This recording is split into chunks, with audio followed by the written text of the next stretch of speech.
Hey, what's going on, guys? Welcome to the Roger Report, episode 1, and thank you so much to everybody who tuned in and is tuning in right now. And I hope that all of you stick around and hopefully we can build something great together here. So, first, I want to tell a little bit about me, and then I want to get into what I'm going to be covering on this channel, as well as what I'm going to be covering in this episode, and then moving forward.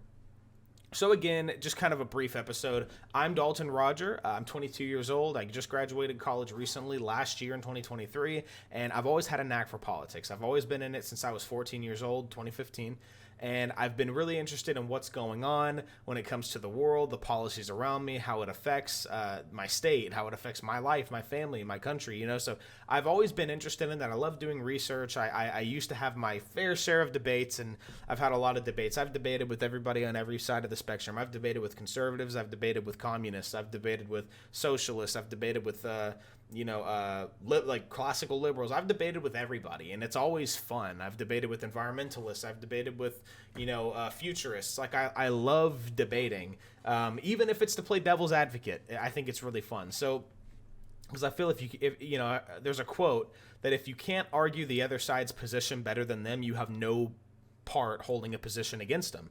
In other words, if I say that I'm against higher taxes, right? If I can't argue for higher taxes better than they can, which shows an understanding of why they're saying that, I have no position in saying I want lower taxes, because although it may be common sense to some people, yeah, you want lower taxes as an individual, it's like, why do you want it? And if you can't explain why you want it, I feel like you should be able to. So that's really what that quote's getting at, and what the part that I agree with. So when it comes to what I'm going to be covering on this channel, I am a huge proponent of the macro. So I'm not going to be covering really micro issues. So for example, I live in Texas. I'm not going to be covering a local issue that's happening in Michigan, or a local issue that's happening over in Maine that I would have no clue about other than if I read in the local newspaper over there. I'm not going to be covering small stuff like that. I'm going to be covering stuff that is on a macro level that affects the global economy, the American economy, in a large way, and even I'll be covering some local stuff as far as Texas goes. For example, the border crisis is, although it's a national issue, it's local to Texas in terms of where the conflict geographically is happening. So I'll be covering stuff on that, I'm sure, in the next coming episodes. But right now, I'm going to be aiming to post once every 2 days, maybe once every other day. I'm not sure about once every day, just because I want to make sure that I can establish what I want to be covering and establish a workflow. Then I can move forward from there. But as of right now, expect once every other day or once every 2 days. Now, when it comes to what I'm going to be covering today, I want to be covering something called the BRICS financial system.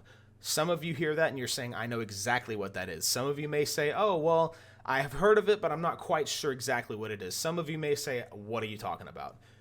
This is a massive thing that's happening right now that I really want people to be aware of. And again, when I report stuff, I'm going to report to you the objective truth of the matter without any bias. Then I'm going to get into my bias in the latter half of the video. So I'm going to say, these are the facts. Okay, now given these facts, this is now my opinion and why I believe what I believe, and I'm going to encourage you guys to do your own research, right? And everything that I say going forward, not necessarily in this video because it's just going to be really just a brief overview. I'm not going to really be saying anything profound, but when it comes to later videos, like I am definitely going to be citing every single claim that I make. Everything that I do is going to have a source to it or multiple. And I understand that credibility is a bit of an issue when it comes to people giving reports like, oh, where'd you hear that stat? Oh, I saw it somewhere, and I don't quite remember, but I'll get back to you on that. Like, I understand that a lot of that's an issue, and I'm going to do my absolute best to avoid any of that. So first and foremost, I want to mention what BRICS is. BRICS is a financial alliance that is happening in the Eastern Bloc of the world. It stands for Brazil, Russia, India, China, South Africa. Those are the 5 main countries that make up the name BRICS. Now it's called BRICS Plus. Because there's a lot of other countries joining. There's over 100 countries that are experimenting with CBDCs, which is central bank digital currencies right now, to try and cooperate with the BRICS system and or join it.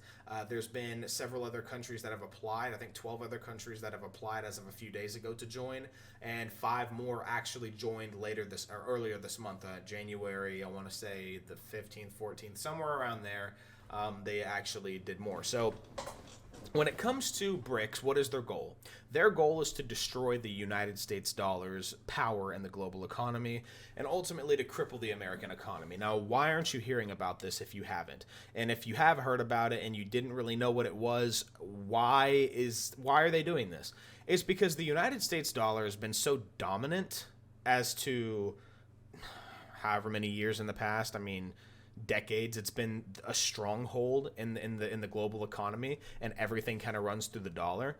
And basically, it's gotten to the point where when America slaps a financial sanction on a country and they freeze their assets, they don't want anything to do with the U.S. dollar. I'm talking about the countries that are being sanctioned. They don't want anything to do with the U.S. dollar. They want to avoid it. They want to take away its power because they think that America is too big for its own good, and it's playing big bad brother, and it doesn't want to have to be beholden to the U.S. dollar anymore. And there's many examples. In the next episode, actually, I will probably over 20 examples of how other countries in the BRICS alliance and their members are cutting ties with the US dollar as we speak.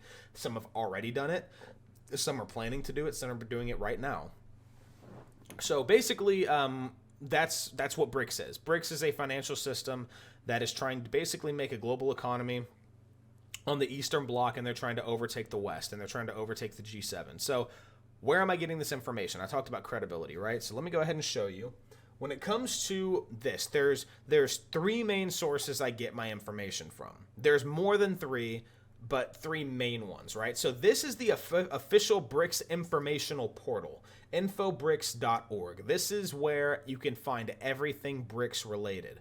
You can go in any language you want as far as what you want to see in. This is Portuguese, I believe that's Russian, that's Chinese, that's English, and then I don't know what that is. It won't let me click it. But basically, any language that you want to read in relating to these countries.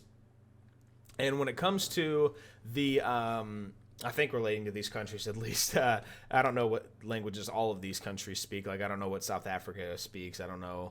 Well, I know what the rest speak. But anyway, so when it comes to this, you can go here, summits that they're having. You could see summits. It shows you all the summits, and it shows you articles revolving those. Political cooperation, parliamentary forum. It goes to economy, the BRICS Bank, energy, transport, telecom, social and labor, society. You have youth forum. You have the Civil BRICS Forum, education, the world, analysis. You have all these things, right? So if we go to economy, right, it'll show you the date of the article. It'll show you basically everything having to do with BRICS systems, what they're doing. And so when it comes to this, there's another source I like to go to, which is watcher.guru. Now, basically, I have an article pulled up right now, and this is basically just to show you guys what this looks like. So this right here is one of the leading websites and information centers when it comes to crypto, DeFi, and BRICS, honestly. So when it comes to BRICS, again, this is just one of the BRICS articles I pulled up. Here's how they are written. There's many articles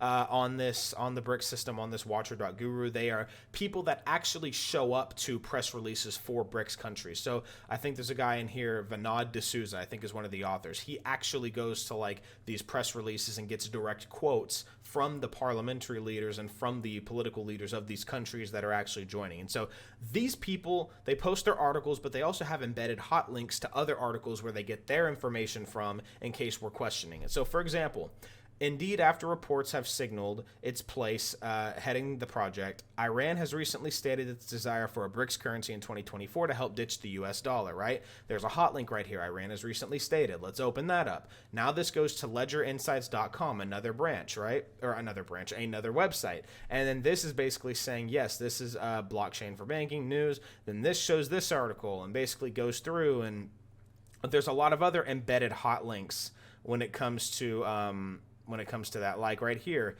Iran using gold-backed tokens, and then they go to this article. Yes, this is what they were doing, and then Russian news outlet Volodymyr, and then reported, and then it goes to their website, and I'm sure that I can't even read this, but this is basically like all of these are interconnected. So I make sure that I verify this information. In fact, the other day there was an article that I was reading that had a number on there relating to the amount of gold that was purchased and by China in 2023, and the number didn't match the number that they showed in their source. So I was like, well, let me find out the truth, and turns out it was a different number from what they reported, but I still, the overarching message was the same, but that one number was a discrepancy. That's the only discrepancy I found. But point is, I do my due diligence. Again, I encourage you all to do your own research, but I just want you to know this is coming from valid sources. Like, I track it back like I just did to make sure that everything's good. In fact, I'm pretty sure if I wanted to translate to English, I could read all of it, right? And then it would basically tell you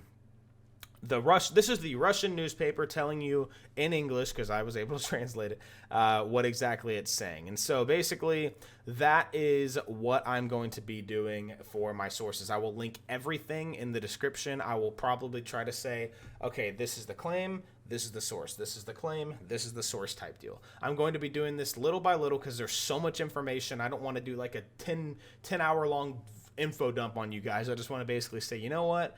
This is one topic on BRICS I want to be covering today. Let's go in depth. Let's really try to understand it, and then I'll give it to you guys, and then you do with it what you may.